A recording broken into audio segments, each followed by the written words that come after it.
Lawn. Lush, beautiful green lawn. Where would we be without it? It was considered one of the most important things when establishing a new colony. The first supply ships to the new colony brought with them two grass varieties. One of them called Kikuyu, which we know and use today in home gardens, but that was brought for the purpose of supplying food for cattle. The second one, St Augustine grass, well, that's a little bit different. That arrived on a ship called the Buffalo, and we know it as buffalo grass, and most suburban backyards have it growing there these days. Lawns are incredibly valuable in home gardens, and every garden should have one, really. They add aesthetic appeal unlike any other ground cover, and they bring us health benefits unlike anything else you can grow. If you're questioning my logic, just grab the hose, a glass of wine, and kick off your shoes after a stressful day at work, and go and water your garden by hand. As far as the environment goes, it's hard to go past a lawn. You see, it's got this wonderful fibrous root system, and these fibres suck up excess nutrients, cleaning the soil, acting like a sieve and taking out impurities.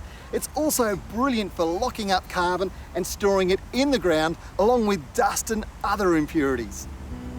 Planting large swathes of grass on sloping ground and around major cities allows the rainfall and runoff, which is often rich in pollutants such as dust and nutrients, to run across the grass and be naturally filtered before reaching waterways.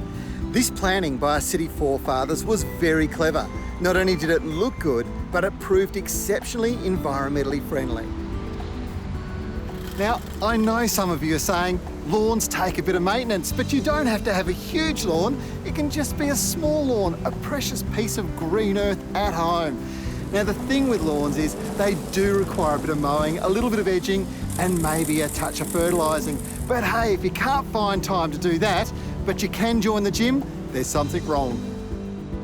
One thing you may not have realised about grass is it empowers you when it comes to helping slow global warming. Of all the plants you can grow, grass is in fact the greatest absorber of carbon. Because it's so intensive, we not only mow green foliage off that becomes carbon stored in the soil, we force new growth, which quickly absorbs more carbon. A lawn is a living biological system that filters impurities out of water. It also cools the environment we live in. It captures carbon from the atmosphere and stores it in the ground by sequestering it from the air and storing it into the soil. And most importantly, it injects our atmosphere with oxygen, which is absolutely essential to healthy living. Who said it's just a great place to have a wrestle with a dog or a game of backyard cricket?